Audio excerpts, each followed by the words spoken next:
What's going on, everybody? It's Wednesday. You know what time it is. It's First and Ted edition on your Wednesday, wherever you are in the United States of America or elsewhere. It's me and my guy, Ted Hazelrig from Ted Talks Ball YouTube channel. Oh, man, Ted, I was really, really fired up after Sunday's game. I was hot. I was mad. I haven't got that mad probably in about 6 years watching a game. I was unhinged. Probably should have went and live on Sunday night, but I didn't have a co-host, so it would just been a lot of hollering and yelling and swearing. There was a lot of adjectives in my brain that I wanted to spew. But it's Wednesday. Should have hopped on with Bash. I should have hopped on with Bash. Yeah. I hadn't eaten dinner yet at that point, so I had to manja. So, but anyways, we're here. We're going to talk about Wednesday. We got some breaking news just as we started. But before we hit that, let's tell people where they can find us and what they can do to make sure that they support both streams. I'll let Ted do it. Right on. Yeah, I'm Ted. Ted at TedH6 on Twitter and X. You can also find me at TedH6 on YouTube too, but the name of the show is Ted Talks Ball. I'm also on Instagram and Facebook as well, but Twitter and YouTube are the main platforms for me. Yep, and I'm on YouTube, TikTok, Instagram, Facebook. It's normal. It's really just like me and stuff. And let's see, where else am I? I'm on Twitter. I complain a lot on Twitter, as do most 49er content creators. So I'm just part of the I'm just part of the pact. But man, dude, Sam Darnold could possibly be the quarterback this coming Sunday against the Cincinnati Bengals, as Brock Purdy is in concussion protocol. Literally found out about 20 minutes before we got on here. Man, you would have thought we won the Super Bowl when we were 5-0. Me, everybody else, we were happy and talking about, Brock Purdy being the second coming of. I didn't say he was the second coming of Montana. I just said he had a little bit of characteristics as far as being calm and collected. I still think that, even though he played bad at the end of the game. But maybe he had an excuse. I don't know. I don't want to go there. I feel like everybody needs to eat that L this past Sunday, including Brock. I'm still Brock Purdy supporter, but it's fair criticism to go after him.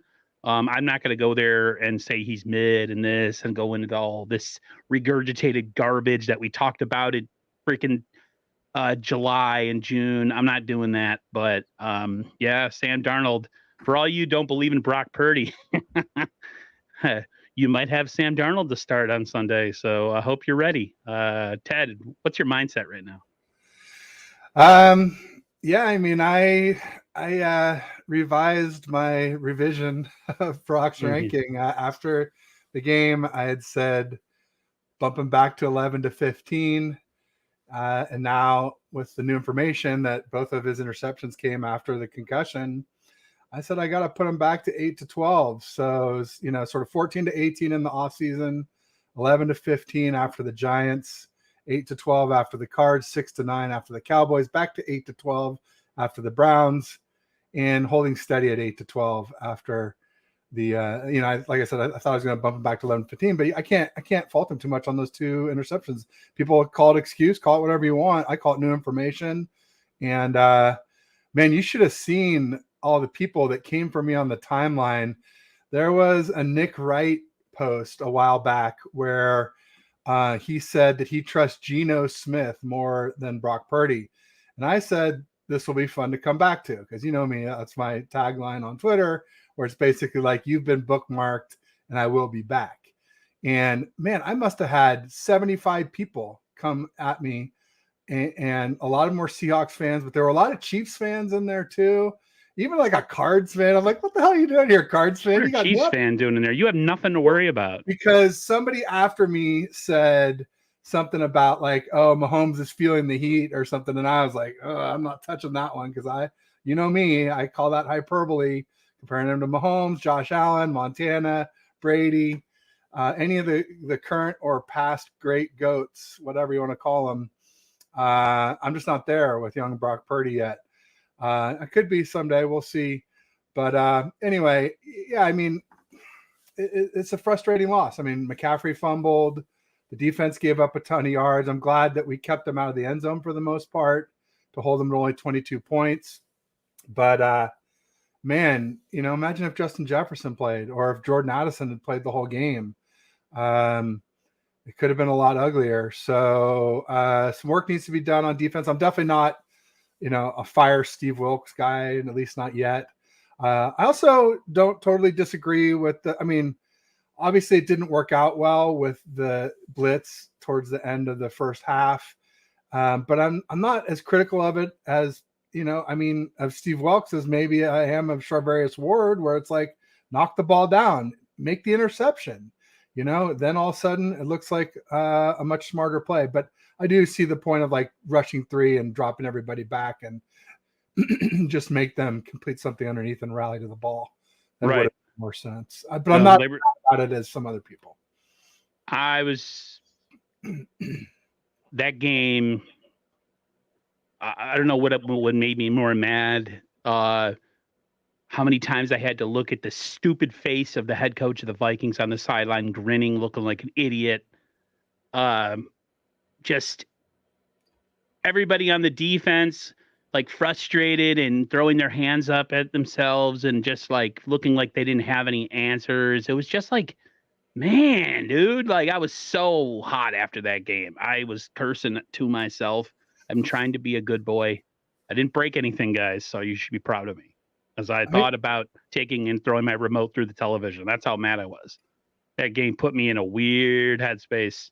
Don't be a Cowboys fan, Aaron. Don't be a Cowboys fan. Yeah. Well, I got an extra TV in the house I could probably use, but I want to say hi to this chat real quick. We got Steve-O, who was here before. He said you gave the Vikes podcasters our weakness. We have Red Jet Shell in the house. She says Purdy out, Red Jet in. Laugh my ass off. Whatever it takes. Let's go, baby. Of course, we have the illustrious Laura Cat in the building, always supporting the streams. Appreciate that very, very, very, very much. We got 49ers throwback here. What is going on? Always supporting everybody. Danielle Thompson, she says, Ted, hey, boo. Hey, Danielle. That was awesome. I had to do that. Sorry. We had 49er Minded in here who says I should have joined us. I know. I was so mad after that game. I should have. I saw you on with a bunch of people. I thought maybe you had already, had a set schedule. I don't know if they were people that just joined after or they were part of like a panel. So I didn't really want to squeeze my way in because we had just had a show previous. What we got here? We got Jimmy Perez. He says, I still can't believe Sam Darnold is playing on Sunday. Well, it's not official, but it definitely looks like it could be a possibility. David McNiner, he said, what up, Aaron and Ted? I sure hope there's a Ghostbusters in Santa Clara. I don't know what that means, but I'll go with it. Well, Sam Darnold seeing ghosts. Okay. Lawrence Sorry, Jackson David. Jr., Platform 246 was saying Patrick Swayze ghost. We got Brian Culp in the house. She says, smash that like button. Of course, Brian has his own channel. Him and David are on with me on Mondays. I did not make this past Monday show. Was not feeling well. So then Brian Culp, David McNiner, and Ty Elston held it down for me and the rest of the crew. So appreciate that very much. We have Jess from East Coast Red and Gold Podcast. What's up? Kyle said there is time for Brock to be cleared. He's just going to go through the process. Yeah. I'm going to wait to completely melt down until I have to. So who else we got here? I mean, even I'm going to wait. Even if Sam Darnold plays, I have to wait for him to play badly before I can then rail Kyle for trading Trey Lance away for peanuts. But yeah, I was thinking about that the other day. I was like, man, it'd be nice to have Trey right now. Yeah. Frank Tom Motion is in the house. He says TNA. Thank you. That could go anywhere, but I'll leave it at PG. We have James Durnall. He says, well, another injury plague season incoming. I like how physical we play, but when we don't rotate guys on and off the field, it's never going to change. Yeah, we're always hurt all the time. Let's see who else we got here. How about them Niners saying, what up? Thank you for coming through. CJ Gray, what's going on? I appreciate you coming through as well. And let's see who else. Yeah, that's pretty much it. So, yeah, my whole thing with Purdy, I was not necessarily going to blast him for the game on Sunday, because I need a little bit longer before I start, like, you talk about hyperbole in a positive sense about people crowning and moving him up into elite status. I'm not going to go totally like nuclear and just go completely blast him for having a bad end of the game. But like you said, there's some new information that kind of makes you think that maybe literally he wasn't in his right mind. I'm not even trying to be funny. I'm literally being serious. Like, he played well throughout the game. He was super accurate. He looked calm, collected. I never saw him look like he was losing his mind. If anybody who was, I mean, there was a lot of plays on defense where guys were just flipping out and getting pissed off. And you could see their body language, but Brock was cool as it. I would have been more pissed than Brock, but go ahead. We know that we know that the interceptions came after the concussion. Did the Brandon Ayuk short arm come after that too? I wonder. I didn't see. And I'm pretty sure the Kittle hospital ball came before. And so that's at least one. And the batted ball came before. Those were a couple. There were three things I was like, nitpicking Brock about besides the two interceptions. It was about a total of 5 plays. The Kittle hospital ball that reminded me of Jimmy G getting him way up in the air like that. Yeah. The batted ball, which, that's not huge, but it's just one of those things like limited height, definitely if you're 3 inches taller, there's more of a chance you don't have a batted ball, you got to say. And then the Brandon Ayuk short arm where it touched the ground, and I was watching with my folks, and I was like, that's not a catch. And my dad's like, I think it is. And no. I thought it was for a second too. CJ Gray says need a large sample size before assigning how good somebody is, but the last 2 weeks his lack of physical ability is showing up. That's a fair criticism. I'm not going to bang on the guy. Pause. But I don't want to go one way or the other and be overreactive and just start spewing out hate. But I mean, that's a fair. He is limited, and a lot of people are saying, well, this is why he was the last pick in the draft and nobody wanted him. See, you're seeing it right now. It's like, pump the brakes. You weren't saying that 2 weeks ago. Everybody was saying a whole bunch of different stuff. He was going to struggle at some point. I said it in the beginning of the season. I do think that Brock is going to hit a rough patch this year, and it's going to be a matter of if fans are going to stay with him or completely go, like I said, nuclear and all of a sudden say he's no good. Purdy and any other quarterback that has been brought into the National Football League, whether a first-round pick or a late-round pick, they do struggle. Normal quarterbacks struggle. So it's kind of like we have to, in our minds, differentiate what is the normal struggle, what is his physical limitations, where does that all kind of meet? You know what I mean? What's the real reason? So I was not really mad at Brock, but I was definitely disappointed. I was like waiting for him to kind of have his Tom Brady moment, you know what I mean? Like bring us back. Somebody made a good point during the game, and I said this early in the season. I said the 49ers were a fast break team, or not fast break, they're front runners. And what I mean by that is the Niners, when their offense is clicking and their defense can come out there in short spurts and wreak havoc, is when they're at their best. When the Niners have to play from behind and the game isn't scripted, they struggle. And Brock struggled, and the running game struggled, and Kyle struggled, and the defense, which we're going to get into momentarily, because they played like ass cheese. They sucked. I was so mad. If Brock wasn't even on my list until right at the end of the game, but the defense was on my list all game. But yeah, I feel like, and I'm going to ask you that: do the Niners feel like a little bit of a front running team, that they're Absolutely. good when everything? Yeah. No, I said we're not built to come back. I told my dad when we were watching, I'm like, the Niners are not a comeback team. We're not a drop back passing team. We're built on the run and play action, and like you said, defense for short spurts. Yeah, and I probably would have been really bad like you about the game But Steve-O brought up that I was on a Vikings show. Actually, it was last week. We started early, a half hour early because of it, so I could go beyond with them. And I told them, I was like, hey, you guys could win. You guys could win if everybody's healthy. But if a couple or three of those big three are not playing, then the Vikings definitely could win. I predicted a low scoring shootout, or not shootout, but a slog fest in my article and in that podcast, in that show. It was a live stream, pardon me. And I said, like, Kirk Cousins is a really good QB if you protect him. And I've said that all along. I've always been a big Kirk Cousins guy. I see what Kyle sees in him. I never fully believed in that Monday night stuff. I know that he's always had a bad defense. Their defense played better. I had him as my 10A to start the season, like as ranking top 10 quarterbacks. He was my real top 10, and I had Dak Prescott as my 10B, or basically my 11.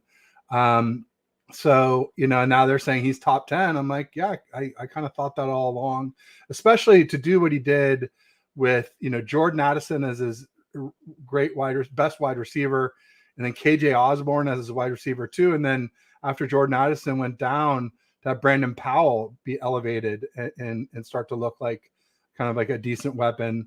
He Cousins, played a great game. Anyone who had doubts about why Kyle wants him should not have doubts anymore about why Kyle wanted and still wants Kirk Cousins. I do see it, but I don't trust him in big moments in the playoffs. You just got to remember, he's never had a defense since 2019, and in 2019 he ran into us. Right. We had the number 2 D and the number 2 run game, and Jimmy threw the ball to them 3 times, one which was caught by Kendricks, 2 which Kendricks dropped, and then Kyle shut Jimmy down and just only called 4 pass plays in the second half. We were able to beat him that way. Yeah. But if it wasn't for that, who knows what Kirk Cousins might have done in those playoffs. I think our defense made him look better than what he was. I'm not saying that he's not good. This defense cannot rush the passer. There is no rush, nothing. And not just with 4, it's with 5, with 6. Everybody was attacking me on Twitter, and they were saying, but look at the rush rates. Look at the rush rate. I don't give a damn about rush rates. Sacks do matter. Pressure does matter. I'm sick of hearing that, like, I had somebody tweeted, like a subtweet. They were saying, like, I cannot believe people are criticizing the Niners. We're 5-0, and we got people out there, complaining about this, that, and the other. No, it's not complaining. Like I told Ted the week before and this past week, I'm just seeing problems that could happen based on certain situations. And one of those situations is the D-line is not getting any pressure. They are not getting any sacks. Everyone's like, yeah, but they win their rush rate. I'm like, I don't care. What does that have to do with anything? You watch that. You watch that game on Sunday, and he wasn't touched. Or excuse me, Monday night. He wasn't touched. That man had the Red Sea in front of him all night. I mean, yes, you can take the secondary and get critical of the secondary, and you can get critical of Javarius Ward, but a lot of it has to do with the fact that there's no rush. A good pass rush will make an average secondary be great. And even like the Niners have decent players in the secondary, other than maybe Isaiah Oliver. I think he's butt cheese, but that's a whole other thing. I think one of the problems too is Charvarius Ward is a press man corner. Yeah, and we're trying to play him off ball. He's not an off ball corner. He doesn't have that huge disadvantage. He's really tall. He looks really awkward when he has to play off ball. When he gets to play man to man and they actually don't call penalties, he looks really good. I even thought, like, I think that, Lenore's played really well. They have no rush behind them. There's no hurried throws. There's no a guy getting smacked in the chest as the ball's coming out. Half the time Brock Purdy, when he takes a while in the pocket and he waits for like long developing plays, he's getting whacked by 2 people. And then, and my biggest issue, and I never thought I would say this, but this incredulous, oh bother, Winnie the Pooh friggin' personality that Nick Bosa has about everything just freaking sent me over the edge. I was watching the post-game press conference, and he's just like, yeah, so we gotta, and I'm just like, bro, really? Not showing any type of like emotion or anger or, a feeling of like, we thought we were something and now we just got our asses beat 2 weeks in a row and got exposed. I didn't get any of that. I was just, I don't know. How do you feel about it? I was, I knew Bashar was going to think that was funny. He pissed me off. Go ahead. I mean, we're giving Deebo Samuel grief for not living up to his contract. Then I think we kind of have to give the same grief 100% to Bosa. It's been a shorter time frame, and he has had a lot of the stuff that a lot of the PFFs of the world do still rank him highly from his, like you said, the pass rush win rates, the pressure rates, the double and triple team rates. That is definitely a big help for the rest of the D line. Pardon me, but they haven't done much with it. Obviously, Drake Jackson's been a no-show since week 1. Randy Gregory flashed a little bit against the Browns, but then for some reason we played him less snaps this week. How does that make sense? That doesn't make any sense to me.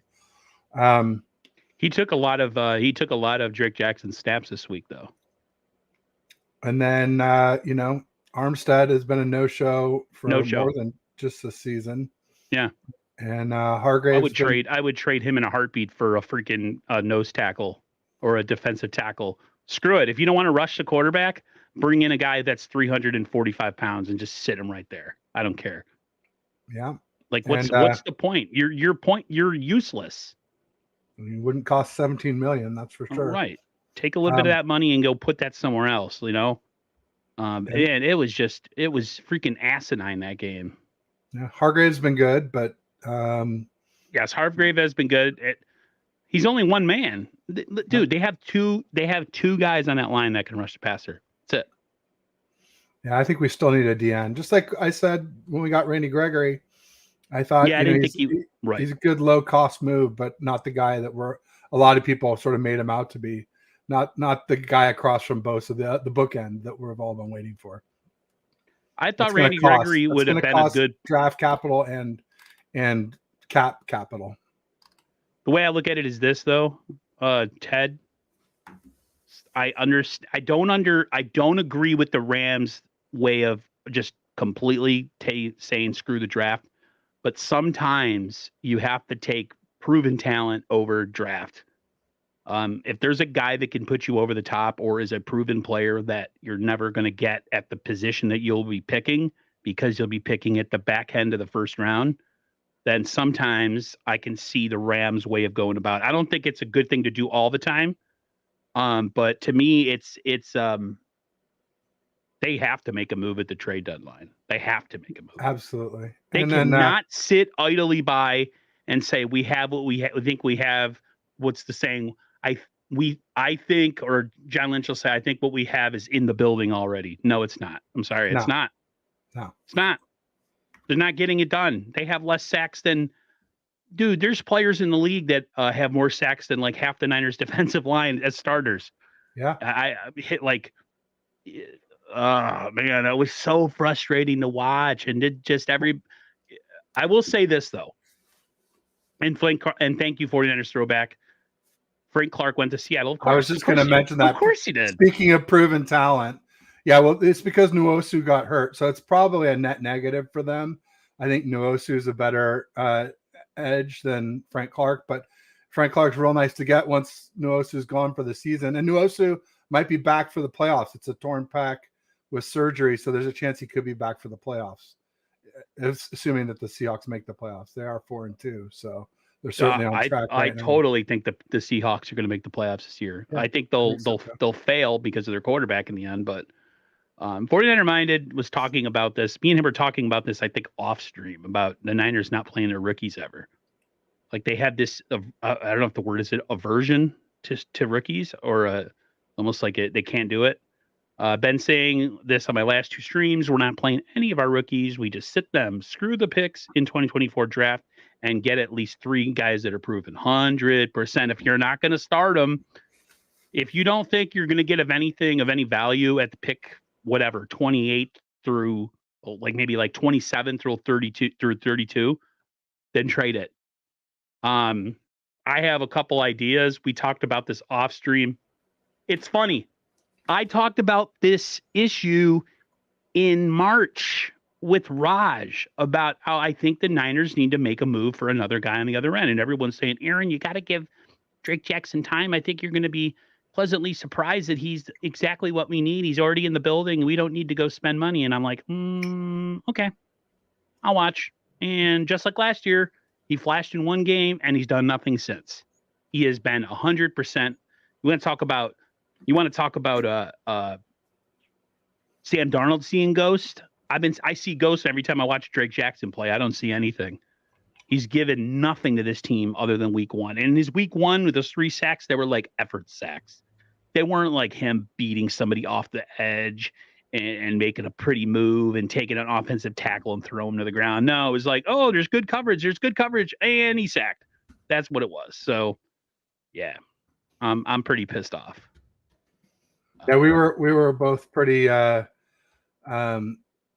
vocal during the off season about wanting a real edge. I'm blanking on the guy's name who went to the Bears for 10 or 11 million that we both wanted. Yannick Ngakoue. Yeah, we both wanted him. We were never going to get him though because of his price tag.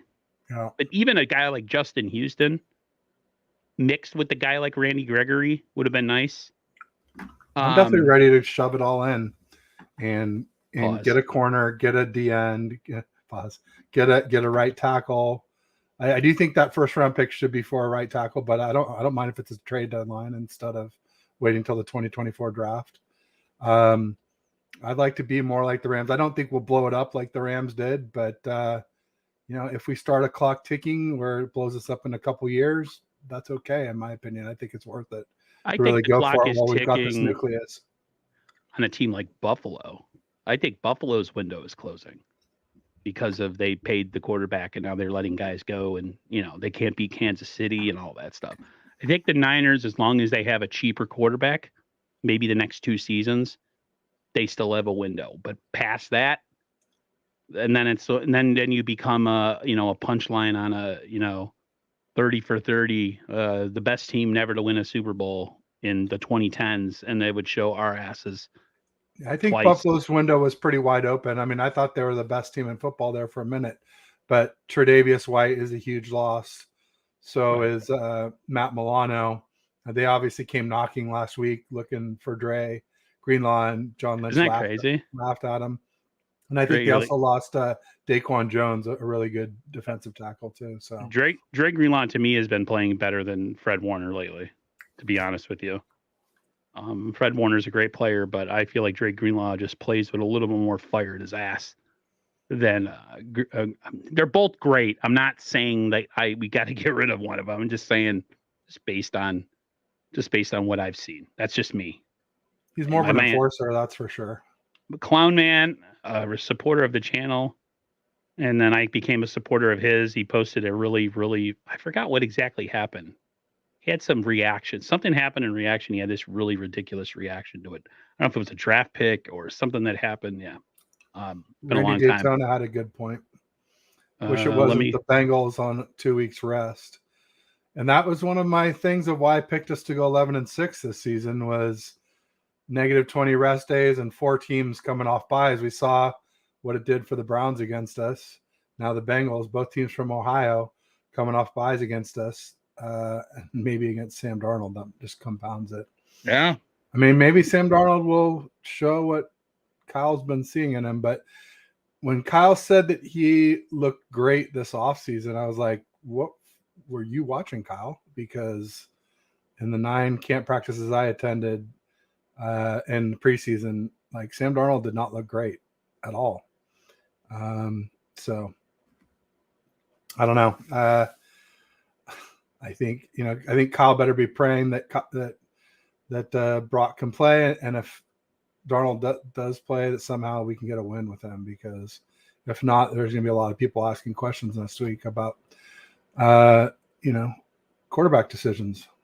Weird, something we never talked about in the offseason, but Real quick, if you're watching on either my channel or Ted's channel, 49ers First Takes Podcast, or Ted Talks Ball, like and subscribe if you haven't already. It helps algorithms that don't like us very much at least help people find us sometimes so that they can see our content. It helps both of our channels. We do a multi-stream, so both of us are getting watched at the same time. So if you're on a tablet and you're on your computer and you want to turn on both channels, that would be awesome.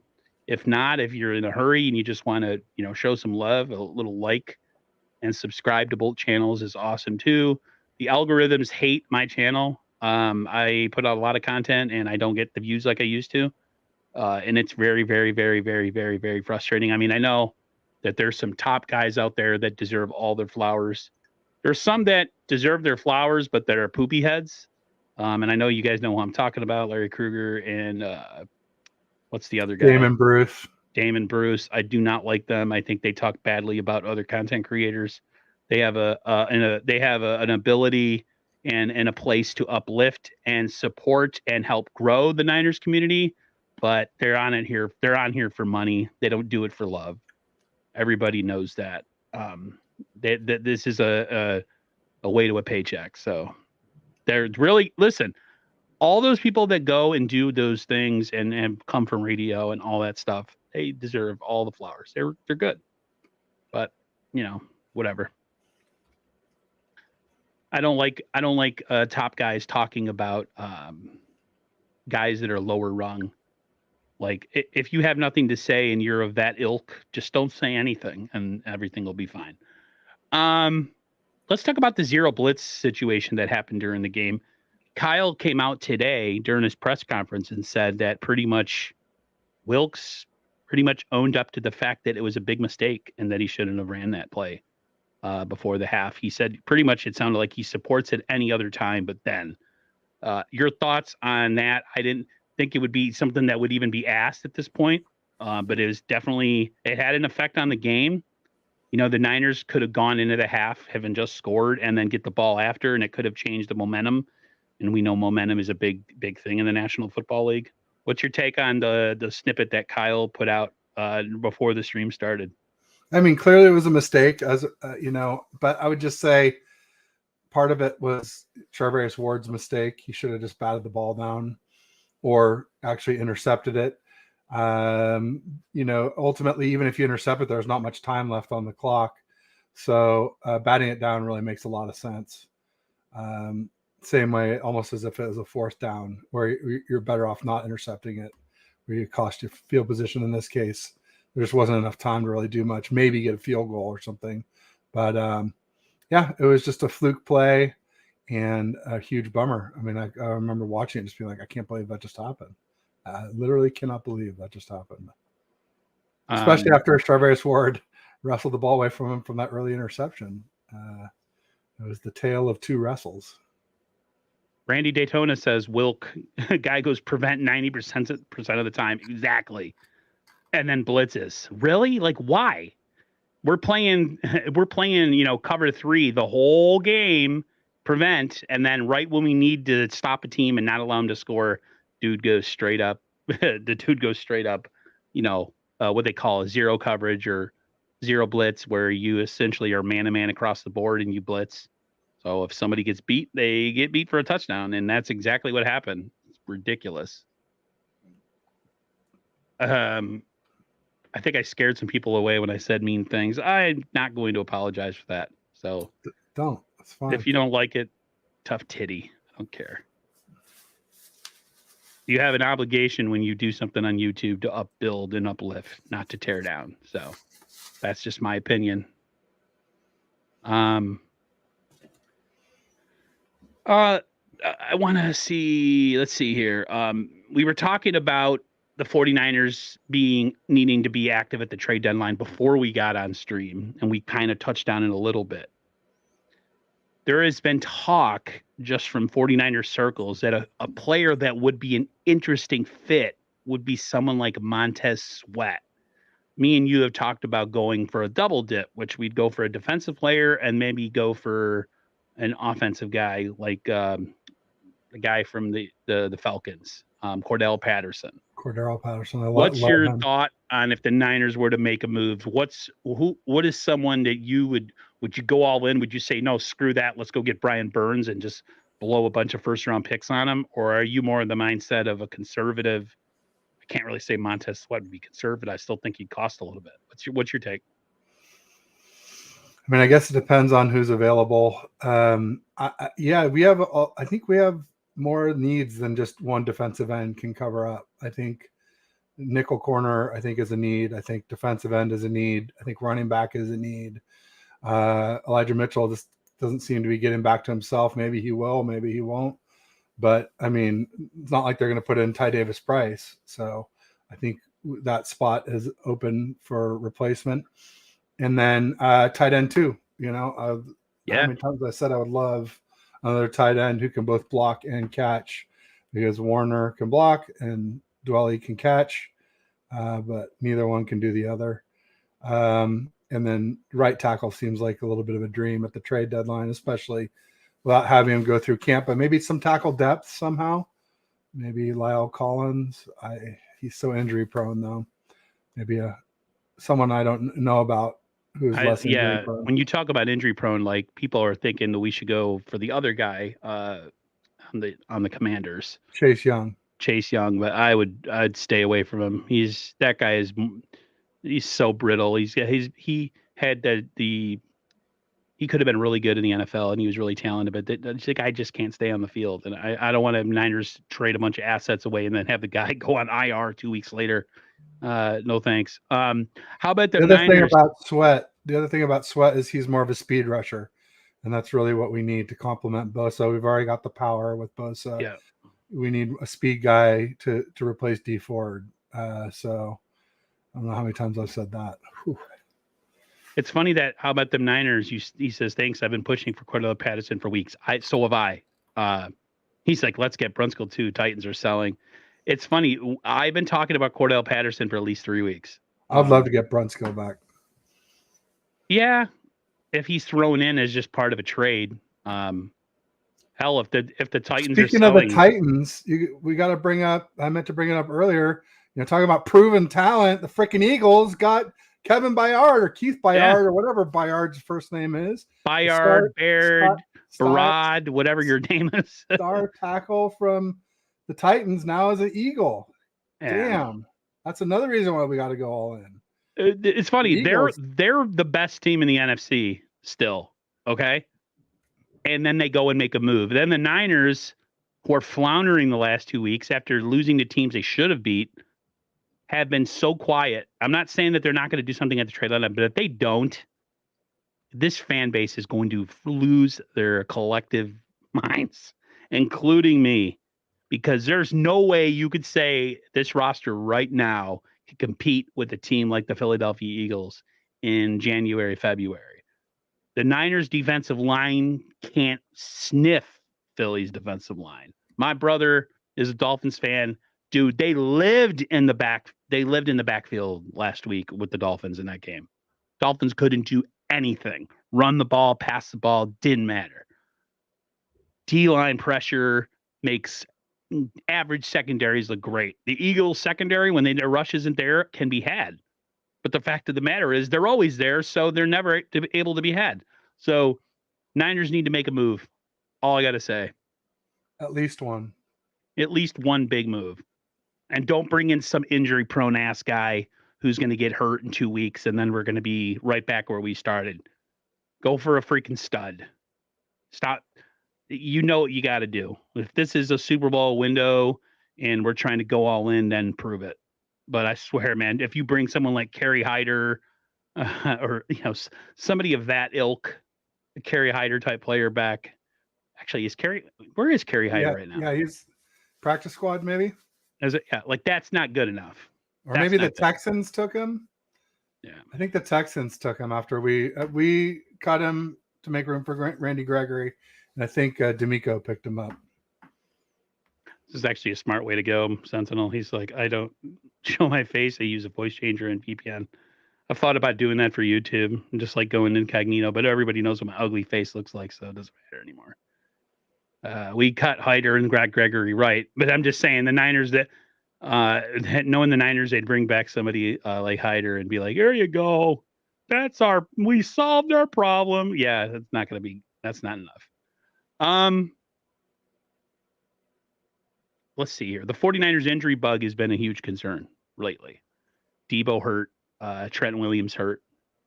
The running game was non-existent Monday night. How concerned are you with that? I mean, it seems like every single year, and it's the same guys. Trent Williams gets hurt a lot. He's not, I don't think he's ever, how many games has he played in the career, a full season? I think like one, I don't think he ever has. It's usually more like 13 or 14 games a season. Yeah, he's this big, strong guy, but he's, you hit him in his ankles a couple times and he's out for 6 weeks. So he's fragile. Elijah Mitchell's always hurt. He's fragile. Debo's always hurt. He's fragile. Great player when they're on the field, but the fact of the matter is they're always hurt. Kittle's always hurt. Again, Kittle has done enough in this league to kind of tilt that in a more favorable light because he's done great things when he's been on the field. But like same thing with Debo, but like it's got to a point now where it's just like every single year it's the same freaking guys, and everyone's like, "Well, we play really physical, and that's just the way." Yeah, that's great. It's all good and dandy when you're winning. When you start reeling off losses and those guys aren't playing, then it's a big problem. So, I don't know. What's your thought on the injuries? Yeah, I mean, I think we play physically. We punish the other team, but it punishes us too. So, you just take the bad with the good, I suppose. Mr. Joe, I'm gonna take this and not make it a negative. I understand what you're saying. It wasn't Trey Lance himself, but that pick definitely gutted this team of some draft picks that could have been made to help with pass rush, offensive line, all those things. So in that sense, I'm not going to bash the kid because it's not his fault. He wasn't asked to come here. Like the Niners made the choice. But if you're talking based solely on the picks, 100% agree. 100%. Sentinel. Can we go back to being a finesse team identity? Or we actually had a dynasty right. Yeah. Everybody used to clown the Niners back then, calling them a finesse team, but they were always healthy and playing and winning. This whole like, oh, we got to be physical. We're going to bring it to them. Yeah. You bring it to them and then you bring it to the rest of your squad too. Panama Queen. So I doubt Trey picks ruin this. Yeah. Not really the trade. Those picks were first round picks. And first round picks are always a commodity. Sometimes you can take multiple ones and trade up to go get a stud tackle that the Niners are sorely missing, or an edge, or I don't know, some other position of need, maybe a tight end. The Niners haven't had another tight end in years ever since they've had Kittle that can do anything worth a damn. So do you think that those picks really impacted the team, or are you more in the mindset that you can't really prove it? I would just say that we have a really high paid core right now. We might have been able to replace a piece or two of them with a cheaper, a similar talent on a rookie deal. But we weren't going to be able to keep this core and pay those new draft picks if they performed at a high level. So it hurt us some, but maybe not as much as other people, especially people who like look at what the Dolphins did with those picks, how they got Bradley Chubb, how they got Tyreek, how they got Waddle. Like we could have got Waddle for sure, but Chubb and Tyreek are too expensive when you already have Bosa and Debo. So yeah, it hurt us. I think, especially if you trade back and get some cheaper players, that could have been more depth. Yeah, it could have been the difference between us winning a ring and not. Especially if it's somebody like a Micah Parsons or Penei Sewell or Pat Surtain II, who we want to trade it for. We could have just picked him if we hadn't picked Trey Lance. So, or even J.C. Horn, who went to the Panthers, or there's a whole list of players. I think the tackle for the Chargers, blanking on his name right now. Their left tackle, who's real good. Yeah, no, there's players we could have added that, I mean, you look at McKivitz giving up 6 pressures on Monday night. Right tackle, he's not it. Right tackle, that's for sure. Sentinel makes a good point. He says it feels worse because it's a Super Bowl window. We've seen one die before under the Yoko ownership. Yeah, 100%. Yeah, like I said, my thing isn't that the picks, because first round picks are 50-50 proposition. You're right. And I'm not banging on Trey. I just think that, it didn't work out. They sacrificed all that stuff for a pick that didn't work out, and they didn't even really invest into the pick once they drafted it. They didn't put the time in to develop it and then say, okay, he doesn't work out. He's not going to work out.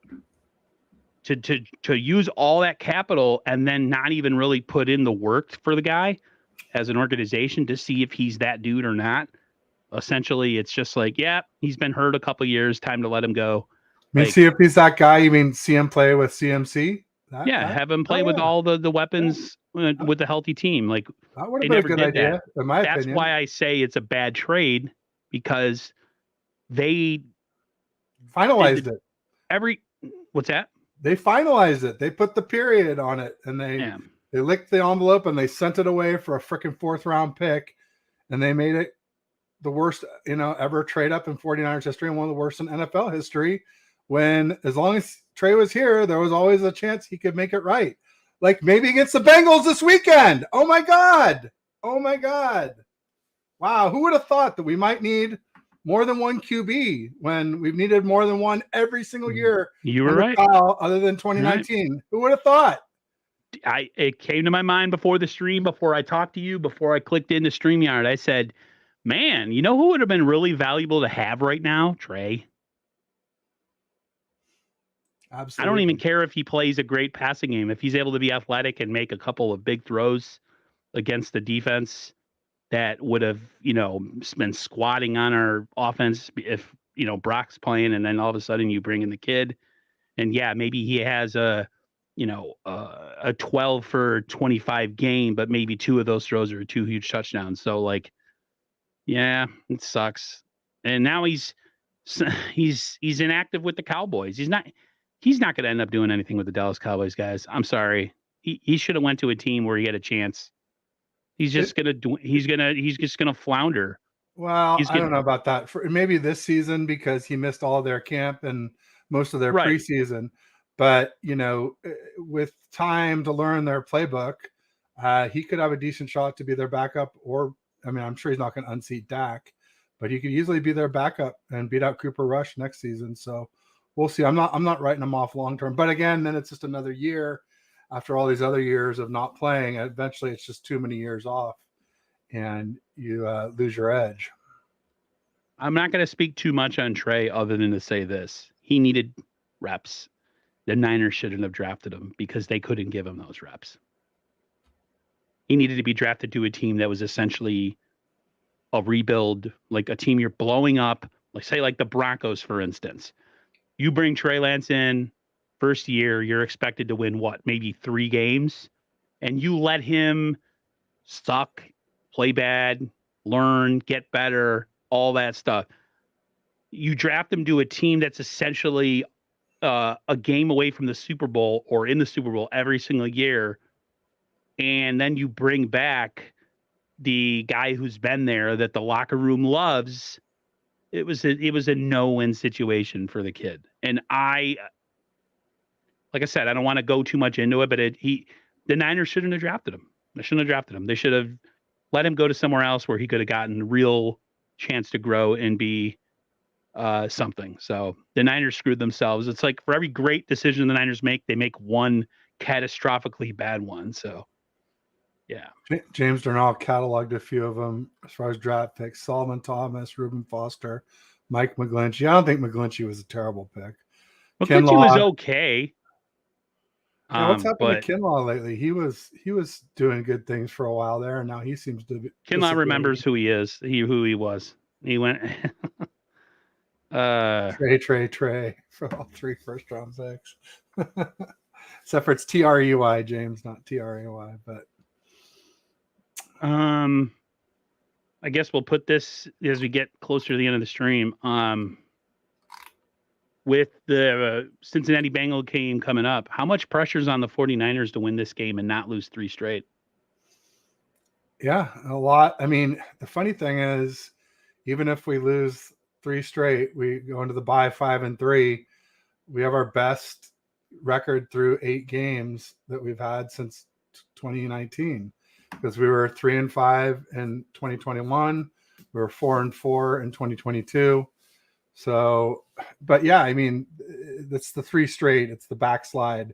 You know, it's hard to say we're just going to turn on a dime after that and just start winning to go into the playoffs, especially when we have Jacksonville, Jags in Jacksonville, the Bucks coming to Levi's. They're not great, but they're not bad.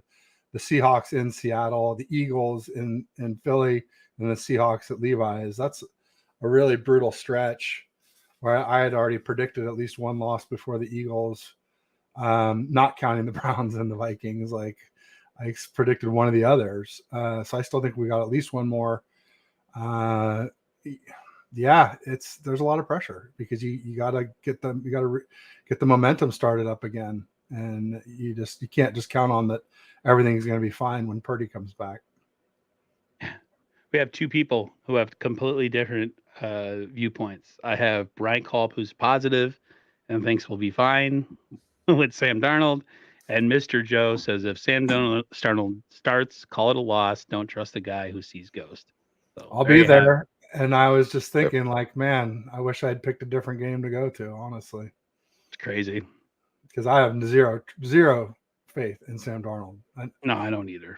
I mean, after what I saw in camp, had more faith in Trey Lance, even when he had that bad preseason or the beginnings of a bad preseason outing. Well, it was Kyle calling 3 straight series with no run plays for a run-first team. We're not a drop-back team, folks. We're not. James Durnall says if they don't show up on the D-line against Burrow, we are going to get killed. And then I want Wilkes' head on a platter, 100%. But in a way, James, it's not really. I mean, he has a hand in it because he is the D coordinator. But we got a bunch of high-priced guys that are not playing up, like Sterling Bennett said. They're not playing up to their contract number. Like Bosa's like half asleep out there. Like Armstead's non-existent. You got Clelin Ferrell and Drake Jackson and a bunch of these, like, they would be backups on any other team, but the Niners are trying to convince you that they're starting defensive ends in the National Football League, which I never believed they were. So, yeah. We needed that game last week. We needed that game. We really did. Absolutely. We blew it. Big time, losing 2 straight games to 2 teams we should have beat. The Browns should have been a victory, and man, I guess Minnesota, I could say chalking that up to a loss because they're pretty good in their own building. The Niners haven't won in Minnesota in like 40 years, so I'm not calling this season a failure and that it's over or anything, but I have some serious concerns going forward. From as optimistic as I was 2 weeks ago, I'm that much pessimistic because I see a team that believed who they were. They believed all the press clippings of being this great team that just kicked Dallas's butt 42-10. And I fell for it. A lot of us fell for it. And now they got exposed 2 weeks in a row. And now it's going to be up to them. Who's the real 49ers? Is it the team that we've saw the last 2 weeks? Or is it the team that was putting 30 burgers on people? You got to be able to win games from behind. You got to be able to win close games. You can't win every game 35-13. It's just not going to happen in the National Football League. There's too many good players. Real 49ers, please stand up. Yeah. We're going to find out. Now, Sam Darnold comes in, proves us wrong, proves Bryant Culp and McKnight are right. Sam Area, in effect. We beat the Bengals. Do we have a QB controversy in San Francisco? No. No. No. Hell no. Hell to the no. Because I thought it was funny. Grant wrote an article the other day where he said if Brock looked bad against the Bengals, you might see him with some kind of arm injury, phantom arm injury, and Darnold starting against Jacksonville or against the Jags in Jacksonville. And they'll lose that game. And it's just kind of interesting. I wonder what he was thinking about this concussion, because nobody saw the concussion happen. Nobody talked about it after the game. Obviously, it looks real looking at the sneak where he got pounded right in the chops, and his head shot back like 2 feet. He got whacked. He got crushed. Let's talk about that, because it used to happen with Garoppolo a lot. Garoppolo would have a bad game, and then they would come out with some like, oh, he had a thumb injury, or he fell in the shower and hurt his bum. Like it was always something. And I feel maybe they're trying to control the narrative here, because I love Purdy, and maybe the Niners love him even more, and they're trying to protect him. Do I think he really got a concussion? Yes. Yeah, I do too. He got. I do too, and I would just say I'm not as down as you are, because I wasn't as up as you were either. I mean, I really believed after the Dallas game that we had the ability to beat Philly. And boy, I still do. Boy. I still do. I just think we got to make some moves, and we got to start playing up to our potential. But yeah, we're not playing like it right now. If we were on a streak, if we get on a streak again of positive play and the defense shows up, I will people say I'm a little flippy floppy. I am a little bit. I'm very up and down with the Niners. Well, the Niners have been up and down. So, and we didn't play anybody for the first 4 games. No, we played a bunch of, like I said, no contenders and maybe all playoff pretenders. So Dallas has a really good roster, but their quarterback is their weak point. They just didn't show up for that game, because pretty much every other game other than the Cards game, they've looked like a totally different team. So it's interesting. Jim Everett saying he feels bad for me. Purdy's done. Purdy is not done. But it's interesting food for thought. It's interesting just to talk about. I agree with this 150%. Underwear boy hasn't shut up. No, his demeanor after games makes me want to put my fist through something. That shucks, we gotta, yeah. So come on, bro. Really? You lost to the Browns. You lost to the Vikings, 2 teams we should have beat. And that's your response? I would have been dropping expletives up there. I mean, we're fucking better than this. We suck. If he doesn't have a breakout game against the Bengals, then I predict Bosa will have a breakout game against the Jags.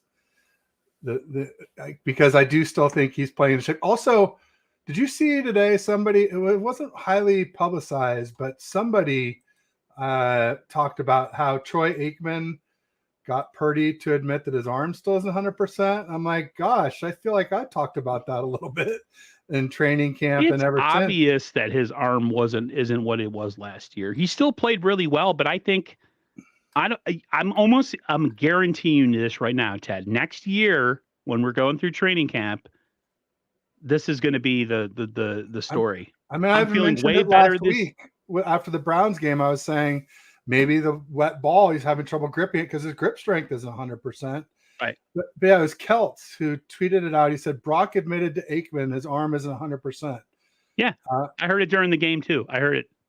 Yeah, and I just feel like it's weird that he's the only one who tweeted about it. Whenever I see something like that, and I love Rich Keltz, he's great, but I always look for a bigger source, right? I always look for somebody who's a little more. I'm not gonna say that Rich isn't credible, because he is, but you know how it is. It's just like you look for a big guy saying it, right? Somebody who's super established, and I just didn't see anybody even mention it at that time. Maybe more have since, but. Anyway, I thought that was interesting because, I talked about it when I was on with Ryan Hensley and Rob Stats Carrera when I reported live from camp, the first time a content creator's ever reported from camp. And I said that I didn't think Brock Purdy's arm looked 100% then. And it's just interesting that it's still coming up. And I think with good reason. I think until we see him really rip it, I think, or at least rip it like he was able to in 2022, it's going to be a question. He's made some big time throws. He made a big time throw in the game against Juwan Jennings. He made a couple against Dallas. It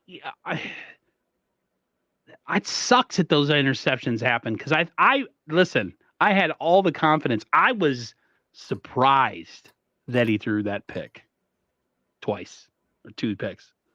I was like, really? This guy? He didn't seem rattled. He didn't seem like timid, like he was pitter pattering in the pocket like Garoppolo always was. He wasn't just chucking it up. Like he even said he should have ran on the second one. It was heartbreaking for me because I know the narrative as soon as Brock fails is going to be like, see, everybody's going to go crazy because that, they have a right, whatever. Well, fans have a right to say whatever they want to say as long as it's not personal. And I knew it was coming. Like I've stayed off of ESPN, NFL Network, all that stuff because I really don't want to hear the Brock slander because it's people have been waiting. They've been like salivating, like an animal that has whatever that disease is when they get rabies. And as soon as he fails, rabid boom, dog. Here it comes. You got to learn to just not listen to it. Nick Wright is insufferable. Don't even get me started on that rat boy. Dude, if I got bullied in high school. I would have dumped his books in high school. Okay. I would have dumped his books and gave him wedgies like constantly. He's a nerd. He's a straight up nerd who has no athletic ability, never played any sports. And he's a Kansas City Chiefs lover. And he has a platform just like the idiot, the other idiot, the quarterback he was the running out of the back of the end zone before Garoppolo did. Oh, Dan yeah. Orlovsky. Yeah. He's another insufferable, and he's really loud. What's up with him yelling all the time on those shows? Like, shut up, calm down,